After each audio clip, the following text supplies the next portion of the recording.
Good evening, everyone. I will be making this video on my experience and the things that I've learned in Digital Painting 1. So one of the favorite things, my favorite projects that I've done was the final one, the final landscape.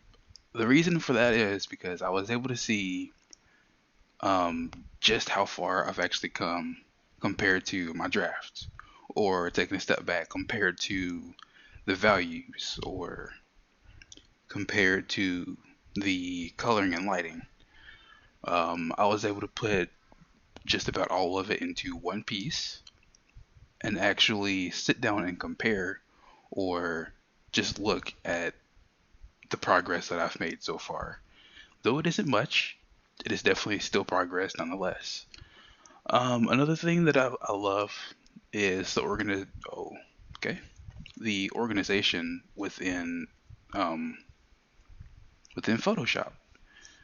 Photoshop has some really good organization within it, I feel at least, because of the layers, the groups, all of it combines for great organization. Compared to, say, pencil and paper, I can actually go back and make changes to something that, let's say, I didn't like something between the mountains, or if I didn't like something that I did to the lake, or the ground, or trees, anything. I could actually go back and make those changes.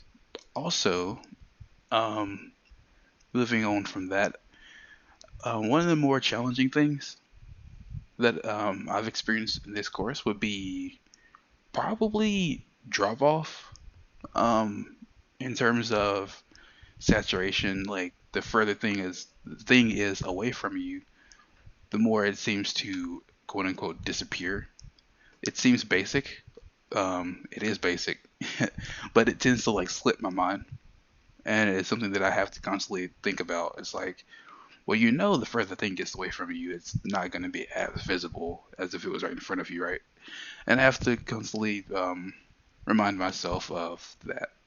Another thing that I like is being able to give something the appearance of just it's old, it's decrepit, it's um, it's aged. I really love that feature, and this project definitely did that for me. Um, and like I said, with this, don't pay too much attention because I plan to go back and do it again, especially considering the fact that my next course is shading and lighting. Another thing about um, digital painting would be the different brushes. I do love the different brushes that I have, from rain, clouds, grass, another type of grass to give it that wildlife feel that I used back here.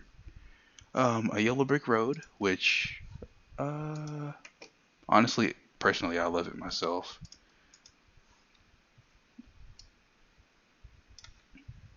It's, a yellow brick road. I do love the different brushes, the different styles, the endless opportunities you have within Photoshop. And the keyboard shortcuts help you switch quickly. Again, unlike not keyboard mouse, I'm sorry. But unlike pencil and paper, you can quickly move throughout the different tools, just come through and quickly make changes, do whatever you want to. And wrapping this up, I feel like, again, this is definitely a project that's my favorite in terms of my progression throughout the course, seeing things that I can do better, changing those, and I'm definitely going to keep this open and available for any other changes that I feel like I can make in the future to give it that more realistic look. And those are my experiences between um, working in Photoshop, digital painting. Thank you all for watching, and have a good day.